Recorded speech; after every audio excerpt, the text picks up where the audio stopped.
exclusively on the Pod Station.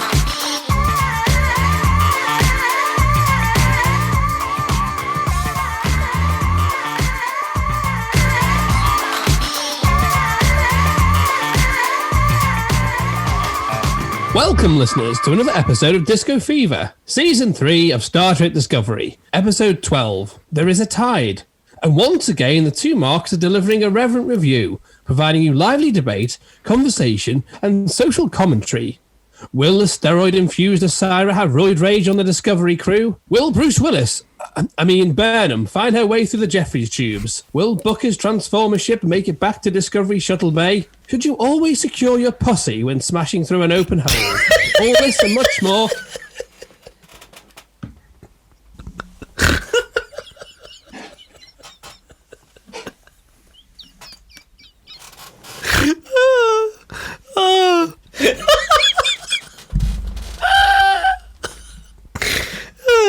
Keep going. All this and much more will be unpacked in this week's episode.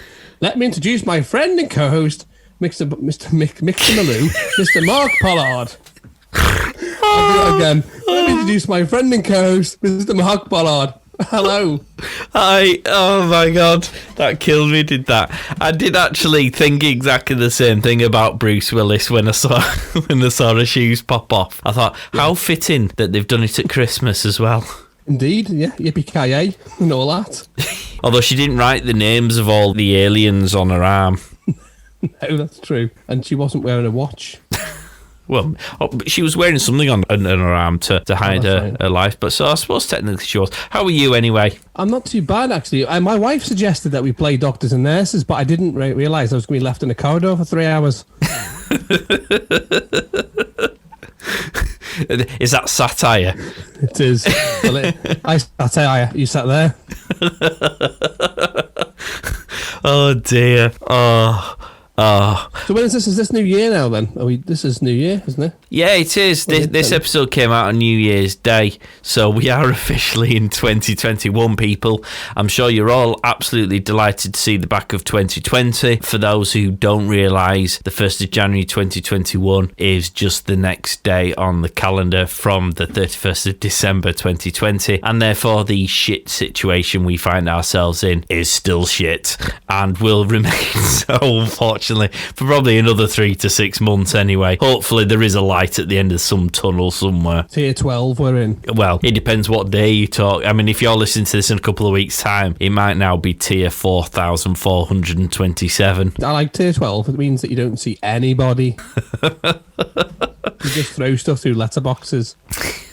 There's no lamppost looking yet, people. So did we enjoy this? Because we're here to talk about the penultimate episode of Season 3. We've absolutely loved Season 3 up to this point. It's inevitable that this is going to be an absolute love fest of an episode as we bring to a climax the fabulous story arcs that we have been working so hard to develop throughout the course of Season 3. Or are we? It was a much improved upon last week's episode. Let's unpack it and find out. Let's keep the listeners' anticipation and excitement. Ooh. Well, let's do a synopsis then. So give us a bit of an overview. After capturing the USS Discovery, Osira seeks a meeting with Admiral Vance, while Burnham and the crew must overcome unimaginable odds as they attempt to regain command of their ship. Discuss. Well, for a start, I would like to apologise on behalf of myself for the entire of the last episode. Firstly, for the amount of mourning, but anyone who knows me knows that's just generally my life and my way of approaching everything. But secondly, I turned Syra into an Irish woman by calling her Osira, which is largely because of the way I wrote her name down. To be sure. Yes, the Gaelic in Syra seems to have left in this episode, largely because I didn't put O before her name in my notes. She is now just normal Syra as opposed to the Irish descendant. So she is. I've just got all pirates. Sorry, Irish people, for doing a really bad impression of your accent. Who are? Where's that treasure? Captain Birdseye. Any Irish sponsors we've lost as well as everyone else we've lost over the season. Yeah, anyone who's looking for an Irish playing actor, A, I don't act, and B, you've clearly heard why I should never be hired for such a role. We've just got over the troubles. Let's not kick that all off again. So yeah, apologies for that. But I didn't mind it. Do you know what? It was an epiphany, was this episode for me. I mean, firstly, unlike the last episode, I didn't have copious amounts of chocolate warping my ability to distinguish between reality and fantasy. But actually, I had an epiphany insofar as I realised that there is absolutely nothing that can be done to salvage the writing of the storylines of this show up to this point. So I watched this episode in the cold light of day, accepting that there is nothing that they can do to repair the shitstorm that they created. And I actually really enjoyed this episode. I thought it was quite a good, fun action episode, doing lots of cool stuff. We got some lovely character interactions. I particularly like Syra and the Admiral. I thought that was a great one. Buck and Burnham were great again, particularly Burnham. So I enjoyed all of that. I thought that was brilliant. And I just completely ignored all the shit storyline that's led us to this situation in the first place. It couldn't have got any worse. And I think at this point, with one episode to go after this, who fucking cares? There was the action thing, which I think is why I felt it was much improved than last week's episode. I liked the politics with Admiral Vance and Asira. I liked the intriguing mix of her character development. You know, it lent a bit more into what you were talking last week about her as a villain. She's much more than the sum of her parts. We haven't had the luxury of seeing her properly over the course of these episodes thus far. And as a result of that, I think has somewhat harmed the way her character could have been perceived. But the reality is she's a bit hardcore and she's not soft. She knows her stuff. Great. She's a savvy politician, isn't she? That's what she is. I mean, we still haven't seen any nuances to suggest that there's an element of goodness in her or that she's doing things for the well-being of other people. What she's doing here is just fundamentally trying to protect her ass and save her empire, which is just about to collapse because they've got no dilithium to drive around and do anything. So she's doing the next best thing, which is coming up with a treaty, basically a peace agreement with the Federation, which keeps everything that they've got, repairs the weaknesses that they have, whilst also, and obviously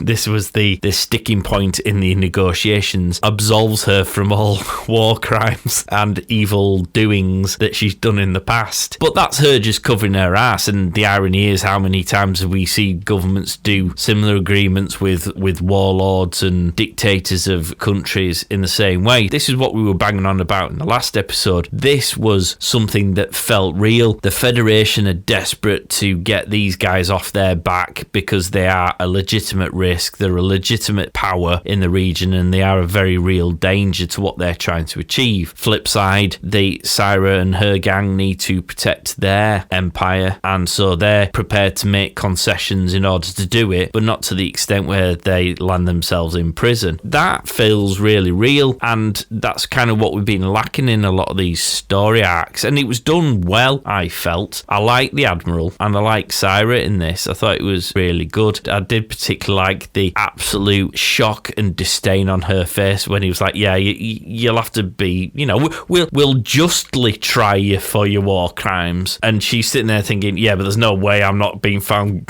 not guilty, because I absolutely am. So I'm going to prison whether you like it or not. Well, what you had here, which is a nice way of separating the episode, you had the Brexit negotiation going on, and you had essentially a rescue mission. That was what this episode was. It was a Brexit negotiation from the EU, which is quite timely, seeing as we've left officially. And then there's a rescue mission, which turned into a little bit of Mission Impossible, a little bit of Die Hard. So that was why this episode for me was a bit better than last time. Well, it was sorry to cut across you there, but it was a Mandalorian simple plot A and a simple plot B, wasn't it? You love the Mandalorian now. I do, but you see, I kind of want the feelings I got from watching watching The Mandalorian, and I mean, I love Star Wars, but nowhere near in the same way as I love Star Trek. And what I want is all the feelings I got from that series, I want to feel in this. And I kind of got that from this episode. As you say, there's some really intriguing political dueling between two people in a room, and there's nothing more interesting than that, really. There's just the spark of their characters and the intellect of their characters doing it in a single room, but it's interesting, and then that's balanced by this exciting action escape plan. That was what I was banging on about earlier in the season with these episodes talking about The Mandalorian. That's exactly what I was wanting from this. In this episode, there's a kind of a Jed Mercurio Line of Duty style thing where they're just in a room, and you think to yourself, how can you create an episode just in a room? And there's a lot of shows that do that. Netflix have got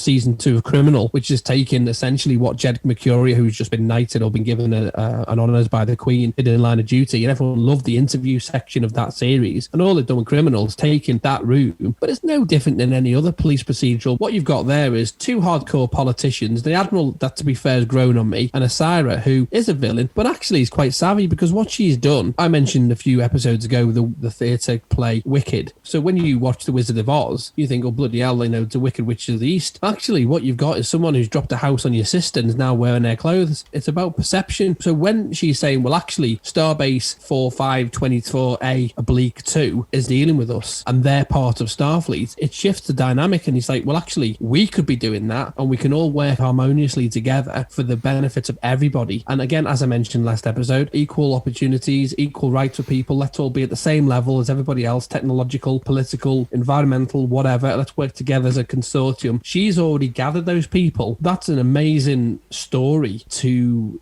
delve into further, which captures your attention and keeps you focused on how is this going to turn out. And then separate to that, when you go back to the rescue section, you've now got the likes of Buck and Burnham, their dynamic. They're also dealing with the repercussions of the decisions they make, because obviously the ship they're trying to recover, will they need to self-destruct it? Will they lose crew members in the process because they're up against the overwhelming force? They've got all of these questions going on in their mind, flipping from one to the other, and it works. I mean, let's stick with the Cyrus storyline for the time being. With this, up to this point, because of the atrocious writing, the Emerald Chain has been depicted much the same as the Terrans in the Mirror Universe, where there is this Empress. Syra is depicted much the same as the Emperor in the Mirror Universe, drives around in this enormous ship, being brutal and overruling the whole of this area of space. And that's what the writers have almost led us to believe throughout this episode, which has left that Emerald Chain feeling very paper thin in terms of strength of character. It's made them seem very pantomime baddie-like, and it seemed very copycat of, as I say, the Mirror Universe setup. Actually, in this episode, in this one episode, in this tiny room, we find out a lot more about the Emerald Chain, because Syra isn't able to make the decisions, it would appear, because it seems like there's some sort of government structure. There are people with whom, and they're probably warlords over certain areas, but there are other people she has to answer to in order to come to agreements on certain things. Now, why could we have not come across that information at the beginning of this season? Why could we have not been exposed more to Syra's difficulties in being the ruler of the Emerald Chain, when you've got all these warlords that you've got to work with, that you've got to come to agreement with? You've got that fine balance between keeping everyone happy and having to make decisions that are going to leave some people unhappy. Is the threats to her power, because you've always got the next warlord who wants to come along and nick your seat. There's so much that she as a character probably has to cope with. Why couldn't we have had this throughout season 3? Whereas actually what we've done here is we've opened the door to all of these questions, and maybe in season 4 we'll get to enjoy them, but I would have liked to have enjoyed them in season 3 as opposed to the shit sandwich we've had so far. I've got nothing to add to that, because I think you've just hit the nail on the head. That's exactly what I would have wanted. She, in this one single episode, has taught us more about her position, how she sees her role, and how her consortium of partners, or whatever it is, the Emerald Chain, where actually it doesn't sound like a bad deal. They mention about the fact that they're the best funded science group. I mean, what's that all about? What are they investigating? Are they trying to find other fuel systems? What is that science team trying to achieve?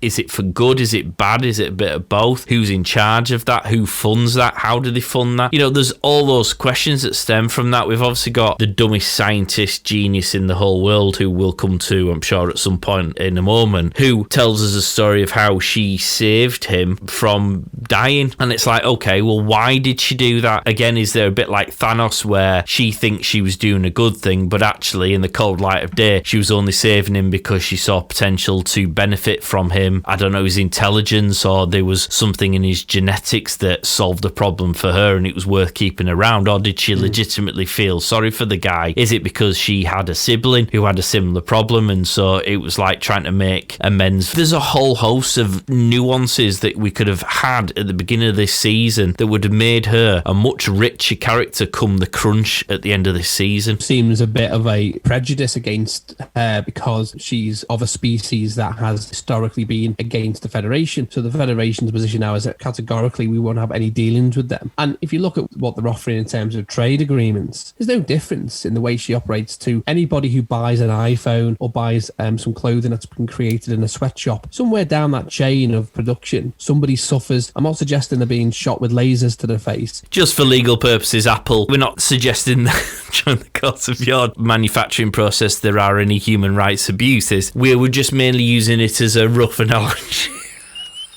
You see me covering the legal asses there, mate, because we can't afford a legal battle with Apple. I can't, I can hear the Philadelphia lawyers fueling up on the tarmac. I think what you're trying to say is there's quite a lot of products in everyday shops and availability, which sometimes parts of it originate from a less than whiter than white circumstance. To achieve our ability to get through our day with all of our technology and our equipment and things like that, we're not really bothered where the provenance of it comes. With regards to this, she has people working in mines and working in scrap heaps to get all of the expensive elements out of those bits of technology. She's communicating with places they've not spoken to for nearly 100 years. Yeah. Is telling the Admiral, in my mind, the power she wields right now. Yeah, very true. We could probably put this as a clip and just have it as a drop. It was an opportunity missed. This season has been very blotchy and poorly written, and this was a perfect opportunity to create a circumstance. And actually, you could have ended this season with the deal that's been proposed in this episode falling through, and obviously her finding out about the dilithium, and therefore season 4 being a war at getting that dilithium, or if she gets hold of it, the problems that creates for the Federation who don't then have it. It's not like if they'd have done it the way that we're suggesting, that you'd have used up all the story arcs in season 3 and wouldn't have had anywhere to go in season 4. Actually, there's still loads to explore in season 4 just within the Emerald Chain and that butting of heads that they're having with the Federation. I agree. It was a massively missed opportunity. They've created a character which is more than just two-dimensional, a depth of character with someone who's clearly trying to create some sort of alliance with the Federation. And if they'd done this a few episodes earlier, there would have been opportunity to take the story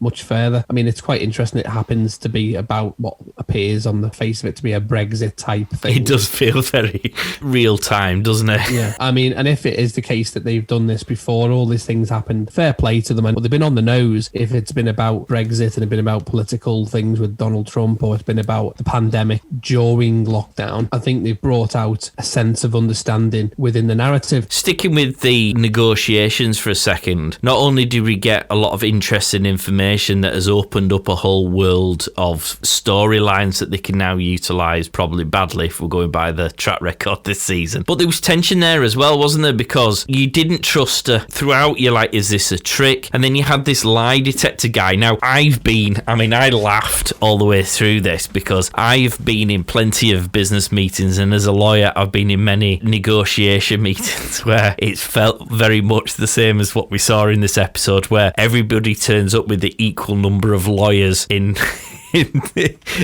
their pockets. So there's like 5 lawyers on each side and they both line up next to each other. You know, it's like mirror. You pick out which one you're going to eyeball. And then you go into this meeting room. I mean, I've been in many meeting rooms where there's just this blank, brainless statue of a person who serves very little purpose sitting at the end of the table, who you wonder why they're really there. But in this case, it was the lie detector person, which was a really interesting story tool, because we're sitting here thinking, she's just blagging, isn't she? while she gets everything in place. And then this lie detector's going, no, she's telling the truth. And you're going, she's telling the truth. And then Moore's coming out and he's going, no, she's still telling the truth. And you're thinking, what's going on here? And then slowly as it unravels, you suddenly realise that all these great things, this peaceful approach that she's professing and proposing, which seems too good to be true, is true. But then it starts to dawn on you the slightly less altruistic reasons why she's doing it. And then you go, all right, that's pretty smart. Is that so? There was like a tension as well as sort of this intellectual dueling between the two. And I think that goes back to what I was saying about this prejudice that the Federation has. And in fairness, she has done some despicable deeds. It hasn't done a bit of slavery in their time, you know. Sign me up.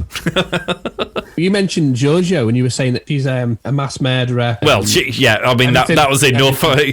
Much the same way as slavery, it kind of ticks the box of, there ain't really anywhere to go once you've done those sorts of things. But we still welcomed her. And at the starting of, was it last week's episode? Yeah. It was, yeah. Everyone's still mournful and feeling the loss. And they're thinking, well, hang on a minute. You didn't really like her that much, the loss of a character who would kill you given half the chance. Now we're back with this particular character who isn't much dissimilar. We don't know the atrocities that she's been involved in. But now the show's a dichotomy of the... Ooh, nice word. Oh, yeah. Did Santa Claus get you a thesaurus for Christmas? I love those dinosaurs, don't you? I have to sound intellectual sometimes, otherwise I sound like a dick, which I do anyway. The fact that she was telling the truth just reinforced her sincerity, that she actually wants to be a partner with an alliance with the Federation, which would be mutually beneficial. That being undertaken would immediately resolve the animosity they have, and then you're back on an even keel, because we haven't really been told of any other potential villains in the area. All we did have was we got that guy who I'm sure you said in episode 2, will we be seeing him again? Oh, we did. Yeah, we'll come to him. Okay. We'll put him in a holding pattern. So if this formulates a wonderful alliance which benefits both people, it solves a lot of the problems that we could have sorted out in episode 1. I mentioned it last episode, what you were talking about, this green issue about dilithium and things. But with the revelation that they found this planet now, it would have meant, with her scientific minds and being well funded, they could have worked out a way to neutralize the radiation on that planet, harvest the dilithium, get everyone moving, reconnect all of the communications transwarp conduits so people can now speak to each other across the galaxy, rebuild the Federation again using their existing trade routes, and do it very quickly. And then you've actually got yourself back to a Federation that we knew in the 2365 or whatever it was. Absolutely. But it was a good set of scenes. It was a nice story arc, and that is to be commended. And as I say, I really like Syra as a character. I think she's grown on me massively. As you said, the sort of subplot to that was the rescue mission on the Discovery, and we come across a couple of the bad guy characters in this part of the story, which were, the first one was, you mentioned him before, the geezer who we met in episode 2, who seemed a bit of a flaky bad guy at best. When we sent him off packing into the distance, both you and I at the time said, we'll see him again. Unless you see the body, he's not dead. Exactly.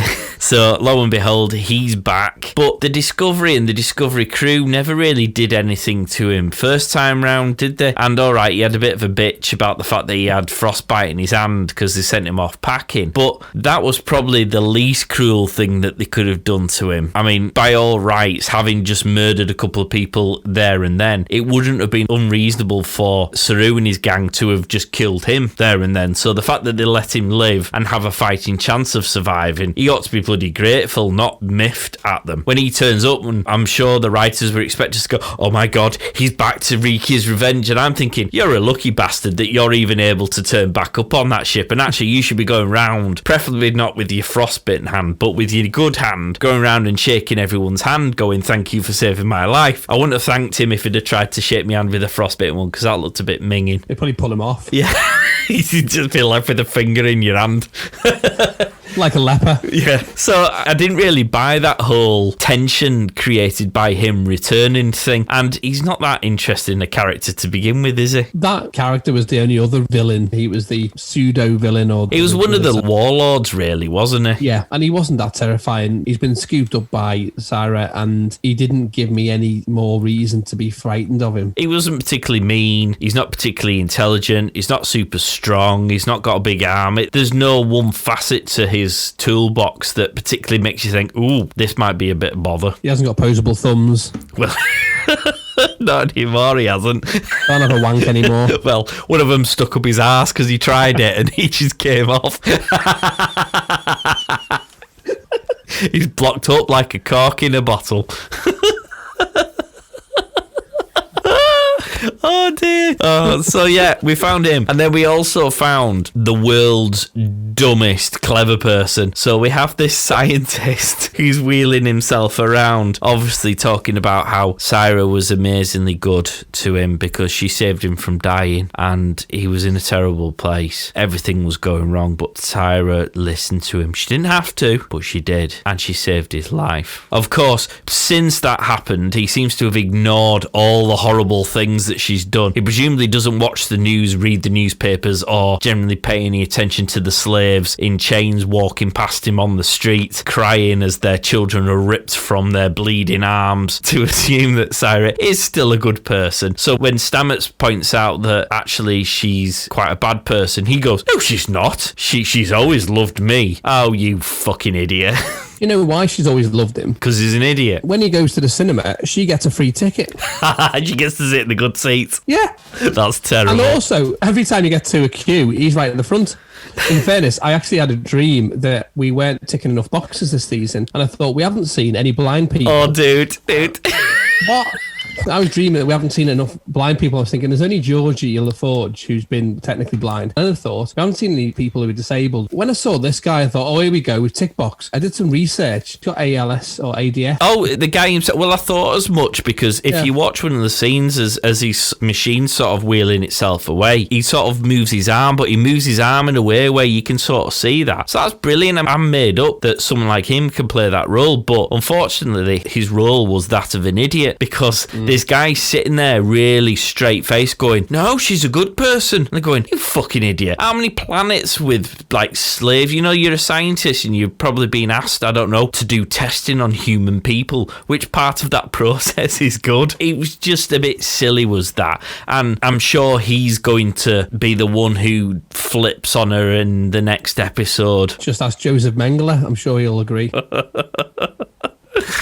I think he's going to be the obvious person who undermines Syra's plans in the last episode that thwarts her plans, because when she killed the Andorian right at the very end, she confirmed to him what he clearly should have already known, but apparently didn't, and therefore that's going to make him go more Federation-y with his support, which again is poorly written, telegraphed storyline, but there we go. We have seen this carry before, you know. He's been in both seasons so far. Who has? The guy in the wheelchair. Oh, was he? What was he in the other one then as? So the actor's guy called Kenneth Mitchell. I've seen him a few times, but he played Col in season 1 and he played Col Shaltenovic in season 2. You see him as a human in this one. They made him a motorised chair. He's a known actor. I've seen him in other stuff. Sad that the ALS thing. Oh, I mean, it's a horrible condition. I mean, just the thought of it. He's hoping that that's the worst that he has to suffer of it. Absolutely. But I'm looking at it just purely as a character storyline.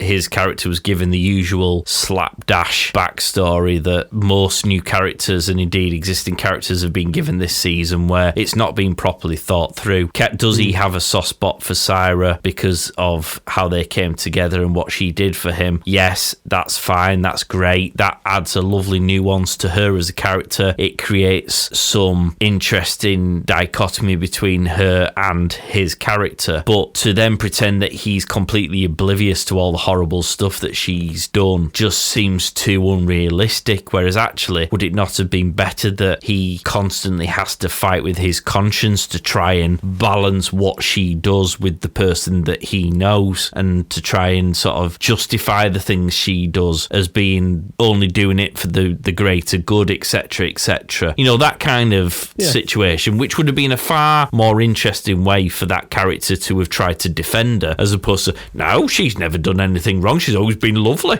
She always bought me pick and mix. She's been nothing but splendid, and ignoring all the thousands of people she's killed and enslaved and tortured and murdered and all the rest of it. If you look into history, you'll find people who will have turned a blind eye to things for the betterment of either self-preservation or because they see something in the process that is for the greater good. For example, the atom being split, we created the atom bomb. Well, technically speaking, we weren't looking to create create a bomb from the atom being split. We were trying to create a way of producing better energy. You're in for it all. You can't cherry pick it. This is the dilemma that Burnham's had. She's been deciding to do her own thing when it suits her, but then she wants to be Federation. I think this guy, he'll shift. Again, he's been brought into the show far too late. Yeah, absolutely. I mean, talking about ridiculously shit situations that have been created, Captain Tilly continues to drop the ball on a regular basis because she's also about as useful as a chocolate teapot throughout the duration of this episode. Fails to come up with any sort of a plan to get them out of the situation that they find themselves in, largely due to her incompetencies. And then when eventually her crew do lure them into the world's most obvious trap and overpower the security guards, her suggestion then is to just all charge the bridge, and if some people get shot in the wake of that plan, then we should just keep on charging forward because we may lose people along the way. Which I leant over to my missus, who was only half watching, and said that's a bit like in the American Revolution times where, you know, they used to have the pipers and the people carrying the flags who were walking at the front of, so you see these war reenacting or in films, and you've got these poor bastards who've been given the job of carrying the flag or banging the drums going do do do do do, and we're all marching into war, and then the people with the guns on the other side are just shooting the shit out of the idiots who have been left carrying the flags and the whistles, and they all get killed, and you stand there going, did you need the drums and the flags? Could we not have just given them a gun instead and made them a bit more useful and perhaps help them defend themselves? And Tilly's approach to overcoming the bridge felt very much like that. She had no plan. It was like, let's get the bridge back, and I'm thinking, well, all right, how are you going to do that? And how are you going to do that with minimal casualties? And have you got a plan B in case plan A doesn't work? No, you're just going to try and take over the bridge. Genius, Tilly. Well done. I mean, I just thought the whole fight scene wasn't particularly well thought out. When they started doing the Morse code, I thought they were all going to start breaking out into some sort of a cappella band. I mean, it was so obvious. I mean, the guard even picked it up and he sort of steps. I'd have just broken his fingers. Wouldn't you have gone, right, there's your Morse code, son? And then I'd have kept my eye out for anyone else trying to do the same thing. And then at the end they went, oh, what were you saying? Oh, we were talking in Morse code. That was 101 at the academy. And you go, what were you saying? He was like, keep on tapping. Like, you knobhead. Is that all you were communicating? Seriously? Was no one saying create a distraction so that we could lure them in or something? Or were we just going tap, tap, tap? Probably a call for help from the actor to the writers saying, please, will someone do some better scripts? With me, I got it. Yeah. This was a call back to Star Trek V, the movie. They're doing Morse code to try and break out Kirk, Spock and Bones from the brig when Cybok takes over the Enterprise. It was a nice little Easter egg. It was absolutely pointless in the whole scheme of things. Also, if you know anything about looking after prisoners, you don't stand in front of the person who's a prisoner. One of those guards was standing slightly in front of the guy doing the Morse code, which would have allowed him to easily take the gun off you. Not a good position to stand.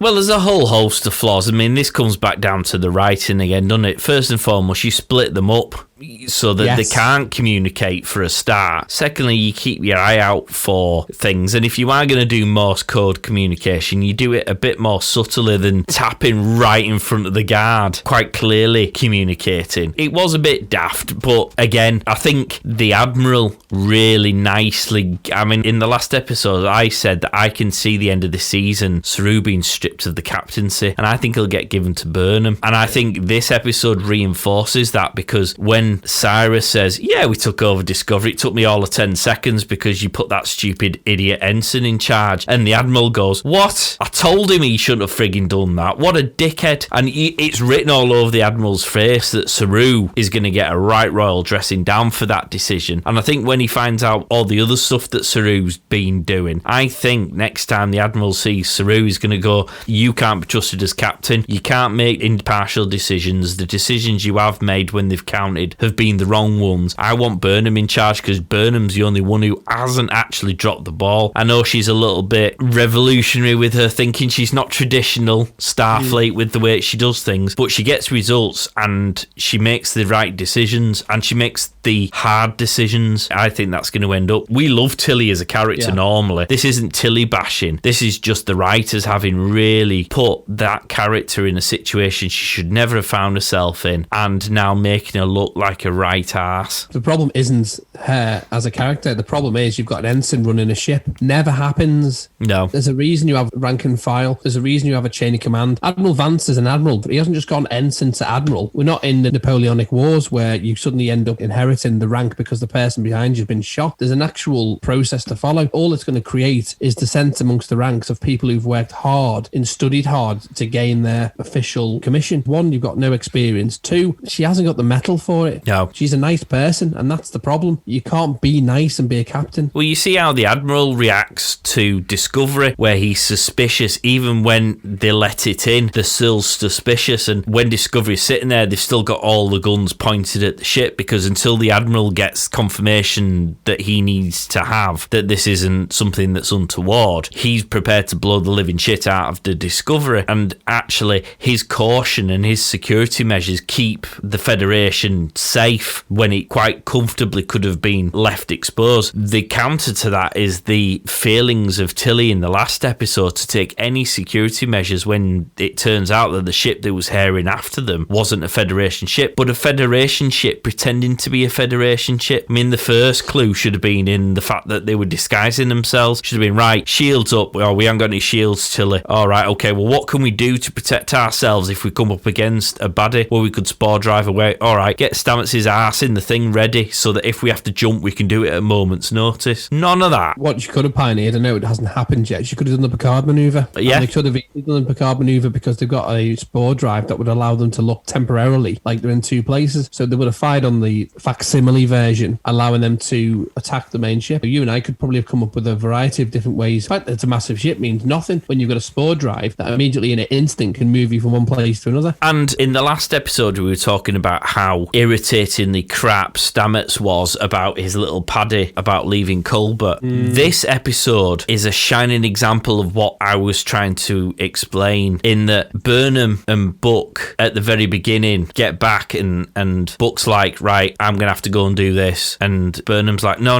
I'll get captured. You go and save the ship. And he's like, no, you know the ship. You know it better. I don't want to be captured. Burnham's probably thinking he might get killed because Syra hates him and, you know, this isn't a good thing. She could have done all the paddying that Stammets did in the last episode about Buck being given up, but quite rightly, she did what Stammets failed to do in the last episode and go, well, actually, what you're saying makes sense. One of us needs to escape so that they can go and try and free the ship, which is best for everyone. And it's going to be shit, and it's going to be a massive risk that something bad might happen to you. Oh, and by the way, I love you. That's how much, you know, this means to me. But we have to do what's best for the ship and what's more likely to result in a positive outcome. So yeah, I'm going to do it. And that's how the Stammets conversation should have gone last week, and it didn't. That's what disappointed me so much about the writers, again, in giving Stammets a reaction that doesn't make sense in the circumstances, in the position that he holds. Burnham's response is more consistent with what you would expect. She loves Buck. She doesn't want to lose Buck. She doesn't want to see any harm come to Buck. She will risk her own life to save Buck. But strategically, the best thing for them to do there and then was to split up. People say, don't they,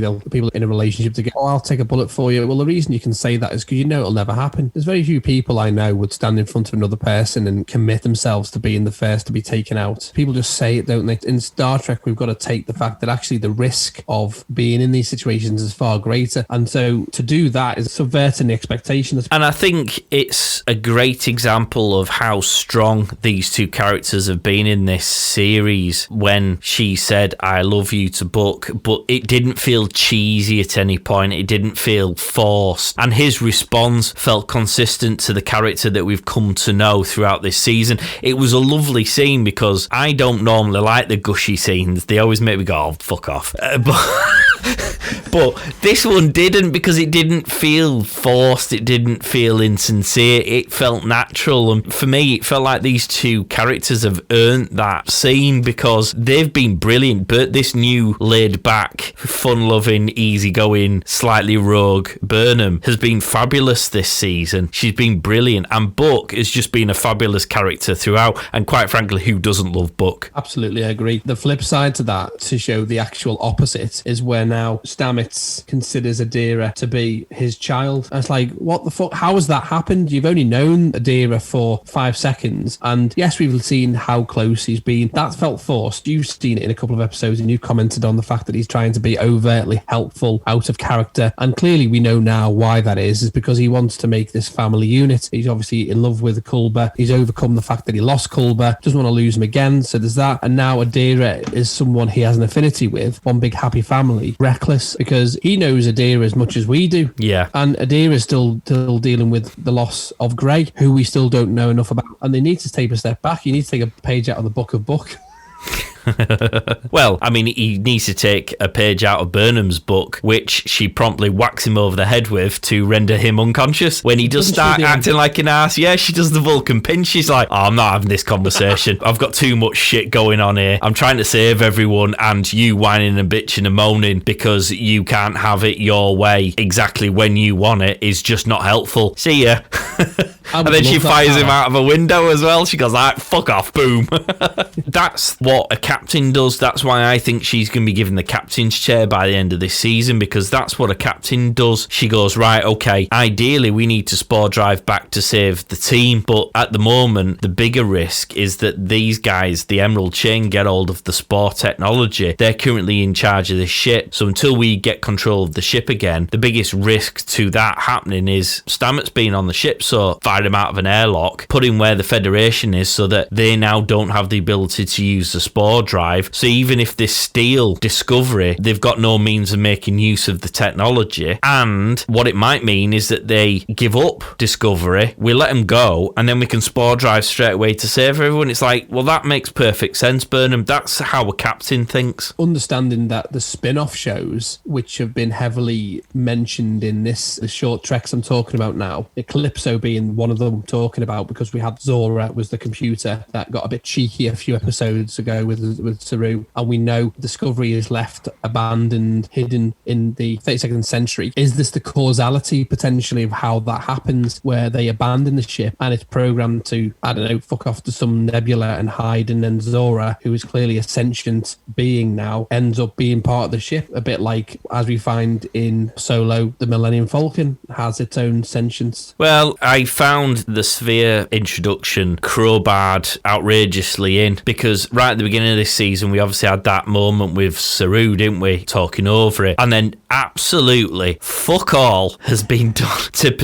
develop that in any way, shape or form. I mean, one would have assumed that at any point since, what was it, episode 3 to this point, there could have been moments when the Sphere could have tried to throw its oar in and someone from the crew would have gone, that's a bit weird, what was that? We need to look into that feels a bit of a weird anomaly. And then it transpires over the course that actually the Sphere data has its own consciousness and that it needs to be dealt with in a certain way. Instead, Saru has a conversation with it, makes no mention of it to nobody, so nobody's aware of it, and then these 3 robots turn up and go, hi, we're the Sphere, and they go, oh yeah, look, it's the Sphere, but they're in robot form. Hallelujah, we've got soldiers. Ignoring the fact, I mean, even that really badly placed, oh, we've taken over all of the systems except for this shitty entertainment black and white movie thing. What should we do with this? Just delete it. And I'm thinking, I mean, at no point did I think that was the Sphere trying to disguise itself as something else. I just looked and thought, yeah, they're just going to get rid of those shit black and white movies that I never understand why they play them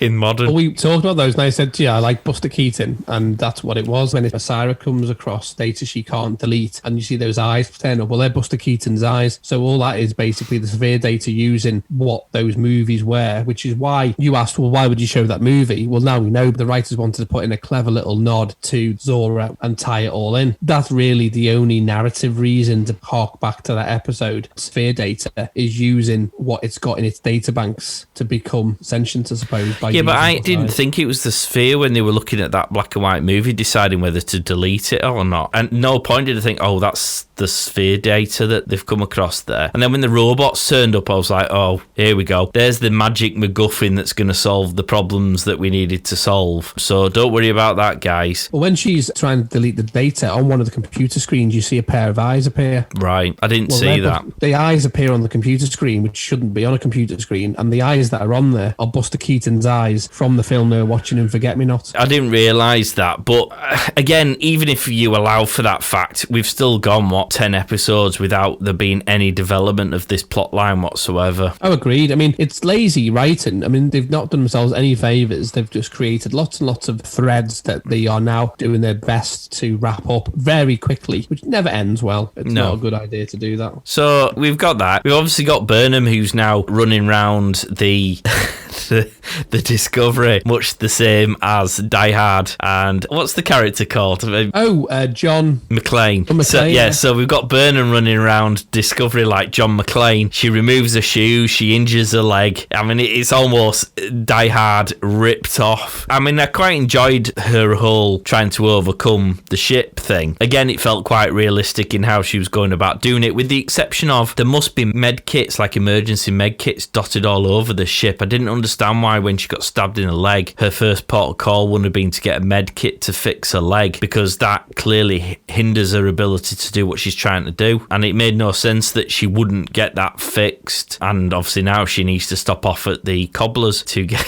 another pair of shoes as well before she tries to overcome the bridge. I think it just added more to the drama to it. It was very actiony, wasn't it? I was expecting her to rip a sleeve off her top and make it into a torch with a lighter. That added a bit more depth to the episode in terms of it wasn't just Tilly overwhelming a couple of stupid guards. You actually had a bit of effort going in to try and be discreet and secretive about retaking the ship. It is, but I want realism. I want, if there's a realism to a situation, I can buy into it more. It takes me out of the story when I'm sitting there thinking, well, you've got an injured leg, so the first thing you want to do is, what can you do to minimise that handicap? Because at some point in the not too distant future, you might have to do hand-to-hand combat with someone who's not going to have a bad leg, and that's going to put you at a significant disadvantage. So what can you do to balance that out? Oh, I know, we've probably got a piece of medical gear lying around somewhere, and it probably would be in an emergency medical kit, so she wouldn't necessarily have to go to sickbay where there might be guards. She could go to another place where there'd be where you stock up when you go on an away mission and you get your medical gear. She could have stopped off there for the first aid kit to fix that injury completely, and then she wouldn't have had the handicap. That would have made more sense. It would have taken her 2 minutes to do that. It's not like it would have massively delayed what she was ultimately trying to achieve, and that lack of realism sort of takes me out a little bit. And again, this is me banging on about the writers just dropping the ball again. It was a shame, really, because I love that whole crawling through Jeffrey's tubes thing. I mean, I've always loved episodes in Star Trek when they've had to do that. Yeah, I like that as well, because you get to explore different parts of the ship. It puts it in a different setting. You feel there's anxiety added to it because it's in an enclosed space, and although you're not there, hopefully through the power of acting, feel how claustrophobic it is, the tension that's being created. It's dark and it's foreboding. All those things that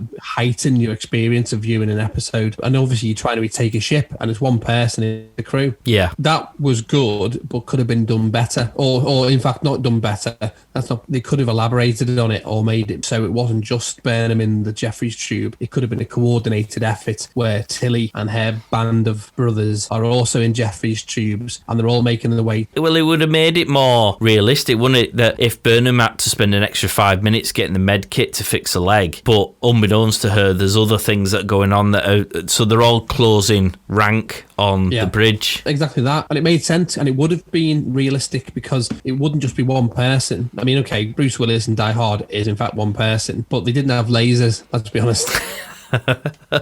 When you've got almost matching crew numbers and you've overwhelmed 2 people and others have been killed throughout the episode anyway, she hasn't got an unlimited amount of people. The chances of taking back the bridge was probably massively increased. Just another wasted opportunity. Absolutely. But it wasn't a bad arc to the storyline. One thing that I did feel was a bit of a bollock drop, and that was more on the part of the character, was Book mentions about the dilithium, which immediately changes Syra's approach to to the situation. I suspect when she finds out that Stammets has been fired out of a Jeffries tube and is no longer of use to her, it's highly likely that she's going to up and off ski, and there's going to be a race to try and get back to where that dilithium is to take that, because by Book telling her that, not only has he given her a piece of information she wasn't aware of, it hasn't exactly saved his mate either, because his Andorian mate just gets blasted to smithereens. It just shows the ruthlessness of it all again, doesn't it? Just as you were beginning to get into a false sense of security, you then realise we're back to the fact that actually whatever it takes, and that's what differentiates the Federation from warlords. But we have no plan B at the minute for Syra. I mean,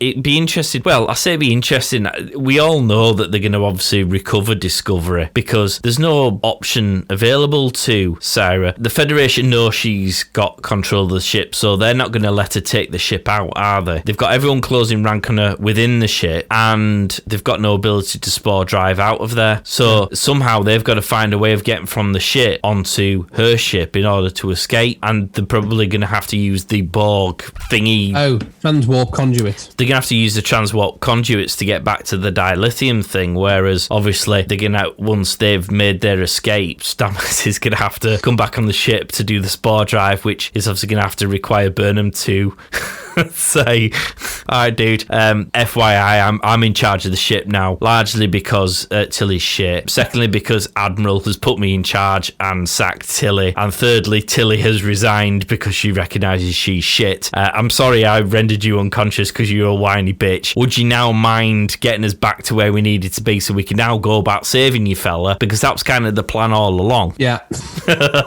Yeah, it's running out of steam now, isn't it? It's got one episode to box everything else off. We know there's a season 4, which ruins any potential thoughts we have, but we also know from the spin-offs, particularly with the Calypso episode, that the Discovery is in the 32nd century abandoned. Okay, well, with this in mind, and before we go to the Easter eggs bit, I want you to try and tell me how you think this season is going to wrap up. Because obviously next episode is the final episode of this season. It's going to set itself up for season 4. So we know there is a season 4. So everybody isn't going to die. There is going to be some story threads they will have to be able to pick up. So where do we go from here? It was all a dream.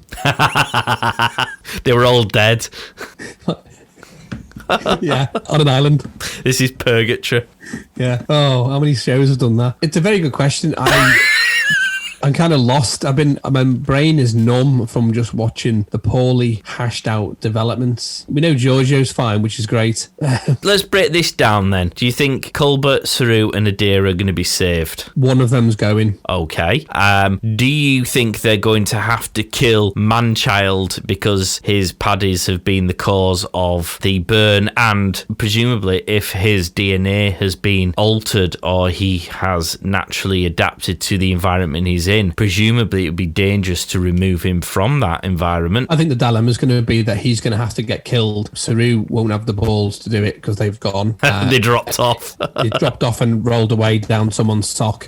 Adira, who's still not quite come to terms with the loss of Grey, will sacrifice. Well, she'll be debating it with Grey, won't they'll be debating it with Grey. They'll be having a mass debate. I think at one point Grey will probably be the stalwart, solid person and say, you need to do the greater good and need to the many and all that bullshit. And I think Adira will ultimately sacrifice for Saru being saved, because I don't even know whether Saru will make it. I mean, it'd be sad if it is, but you know, your Game of Thrones approach leads me to think nobody's safe at this point, and it's a cliffhanger. I think they'll all survive, but I think Colbert will be the one who has to make the hard decision because Saru won't be able to do it, and that'll be the final nail in Saru's captain coffin. I think. What do we think about the dilithium then and the emerald chain? Well, I think, as I've been saying, that they come to an agreement. They share exchange of technology, trade routes. I think that's a nice outcome. I don't. I think the emerald chain will get control of the dilithium cloud thing whilst they're saving Saru and co. And season 4 will be the emerald chain will have access to all the dilithium it needs, whereas the Federation will be rapidly running out of it and will be having to try and find a way to replicate the spore drive in order to continue to, and there'll be a war between the two sides. Okay, well, on the assumption that they don't find the way back, because this is the hidden thing, isn't it? Is anyone bothering to get back now, or are we saying Discovery now is specifically out of this time to tie into Calypso? Based on that is the reason we're focusing so heavily on this ascension technology that we now know is sphere data that becomes Zora, and that we already know in Calypso is in the 32nd century. Let me pose you this idea. I suspect what happens is everyone has to abandon ship on the USS Discovery, and they all take refuge on Cyrus' ship. It is jettisons off into the same time frame that we're currently in, and we pick up season 4 when they come back to the Discovery after it being left. No, I think I think you're wrong. I think Discovery won't be abandoned until the end of the TV series. It'll be the last episode they'll abandon it. I think in this one, I think Discovery will be fine. I think they'll save the crew. I don't think there's any attempt to go back in time. I don't think they can they? Because the sphere data is what creates the AI that ultimately created the problem in the first place. So they can't go back in time, because then they'll get stuck in that loop of the technology risk, I think. They can go back in time because the Guardian Forever did it. Well, they're not allowed to do it anyway, are they? Because it's against the rules, because of the temporal thing. I don't think there's any suggestion. I mean, from what I'm gathering, there's no real aims to go back to their timeline. They seem to be coming around to the fact that they belong in this timeline now, and they're just having to adjust. And from a storyline perspective, I think there's a lot more rich picking fields if you can get some competent writers in this timeline than if they go back to whence they came, because the Pike TV series is going to be covering that section of the timeline, isn't it? It makes sense to keep Discovery well away. Strange New World. Yeah, so I think they'll stay where they are. What do we think is going to happen with the Federation then come the end of this season? Are they going to broker a peace deal with the Emerald Chain? I think that's going to happen. We know fundamentally, because of the existing Star Trek shows, that Discovery doesn't appear on any database. So the fact that it ends up in the future would explain why it doesn't end up in the databanks in the Next Generation or Star Trek the original series. It's in the future. Season 4 could well be in there. The trade delegation will build a alliance with the Federation. I do believe that this short trek Calypso ties into this, and so why wouldn't you do a short trek which ties into what you're planning? The people watching it didn't know what you're planning. The same as, if you remember, we brought back Tilly's imaginary friend from one of the other short trek, which tied into a story arc. Just got a strong feeling, because otherwise you're just making short treks for the sake of it. Well, going by the way they've been writing this season, I'm quite happy to buy into that suggestion. Do you know what? I mean, between the two of us, we haven't done too bad. Well, we didn't foresee Man Baby, did we? Well, no, but I liked what I was about to give you as some credit. Your solution was far better than Man Pants. Yeah, but I think my point is that we never foresaw Man Baby because it's a shit storyline. So it's highly likely that the next ending, the final episode story arcs could be equally as, I'll call it surprising to be kind. Yeah, no, agreed. Like the replicators, full of shit. I know, I thought that was hilarious when she's eating the apple and you're going, yeah, it's shit, is that? I've got no more else to say on that, really. No, so what Easter eggs did we find in this episode? Warning! Nerd alert! We've covered a few along the course of this episode, so I'll just go through the rest. Baryonic residue was mentioned when the Discovery jumps near the Federation. That refers to the baryon sweep, which is a process that cleans starships, and it was introduced in the Next Generation episode, Starship Mine. That was another amazing episode of crawling through Jeffries tubes and things. Yeah, we get to see the Wanderer class ship. It's not a canonical ship, it's an Orion ship. We get to see the new phases that have been shown on the credits for a while. The new phases get shown. What was the name of the episode from Next Gen where they were doing the cleaning thing again? Starship Mine. Because, now that was one of the beginning ones of a season, wasn't it? Because he was quite a famous person in that who I didn't realise. Do you know what episode it was? Season 6, episode 18. Yeah. It was Tuvok. The guy who plays Tuvok was one of the baddies. On Devo. Yeah. Yeah, he was. So, well, he actually was in Generations because he was on the Enterprise B. Yeah, he was. was. He was. That's how they explained that he obviously is that old, that he was in that period and also on the Voyager. Yes. So, interesting bit of extra facts about that. Bonus. Continue with your Easter eggs, having me introduce my own Easter egg. You see added value here. It is. It's not just all morning. The last couple, the fire suppression system was referred to. Geordi LaForge and Dr. Crusher did in the Next Generation episode Disaster. Yeah, that was a good one. That was when they were in the cargo bay, wasn't it? Yeah. Although, why does every strap that people attach themselves to for safety in such circumstances, why do they always find one that's ripped or likely to rip or not likely to be strong enough? Because then the episode wouldn't go the way you want it to, would it?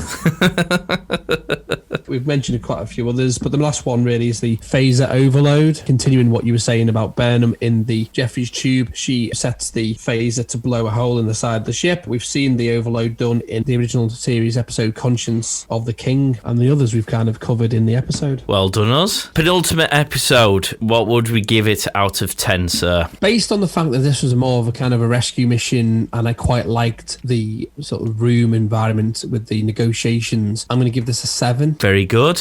I think that's a fair. You can't go any further because you're not going to reward them for the fact that they've just decided to wake up. Well, an 8. Well, I'm going to give it an 8 because their writing has been so shit. This could actually be a standalone episode that didn't require any episodes to be watched in advance, nor requires any episodes to be watched afterwards. You could watch this single episode in isolation, which is a damning indictment of the quality of the writing of this season that you can do that. But actually, if you do watch it in isolation, it had excitement, it had tension. As we said at the outset, the negotiations bit was clever. There was something to this, and I think it was a good episode, and I thoroughly enjoyed it, and it was a good penultimate episode. Unfortunately, the next episode is obviously going to involve the rescue mission, which I think was a stupid mission to have to go and rescue because it was stupidity that got them there in the first place, and it's stupidity that got them in the situation where they now have to go back. And anything that flows on from this will be based upon a storyline written by people who created a stupid storyline. So I don't have any high hopes for the next episode because I think it's going to be tying up loose ends of a stupid arc that's been done badly, whereas this episode can be looked at almost in isolation and therefore was good. Agreed. It's just sad that we've got to episode 12 and now the episode 13 has got a lot to do. Let's be generous, 55 minutes to do a lot. Yeah. We'll see.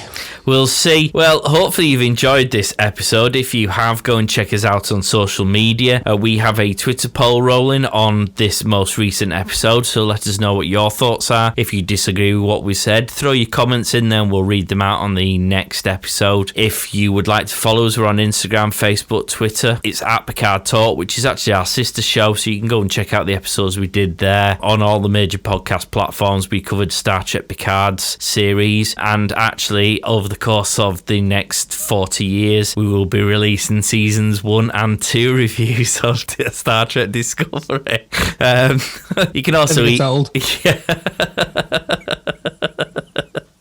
Endless humour available. I don't know if you really want to write us a proper essay about your thoughts, and one assumes if you're writing us an email it's because you vehemently disagree with lots of what we've said. Then send it to picardtalk@thepodstation.co.uk. I will leave Mark to read them because anything that's got any length to it I'm probably not likely to be asked about trying to digest. Life's too short, people. Like a bit of length. Yeah. Oh yeah, we'll stop there. That's only going to get smuttier. I think that's about it really. Patreon, if you want to give us a bit of support, that would be massively appreciated. If you go to patreon.com/thepodstation, you can check out some stuff. In the 2021 year, we're going to be throwing in some extra special benefits that will particularly reward those who join now. So even if the benefits aren't necessarily immediately obvious now, you will certainly be first in line for enjoying them when they are introduced. But even just as a token appreciation of the shite entertainment value that we offer in each of these episodes, then yeah, great. Thank you for listening. We really look forward to catching you in the final exciting conclusion to this this season. I can't bill it up any more than that because of it overhamming it. Thanks for listening, guys. I guess we'll catch you next time. See you soon. Away team out.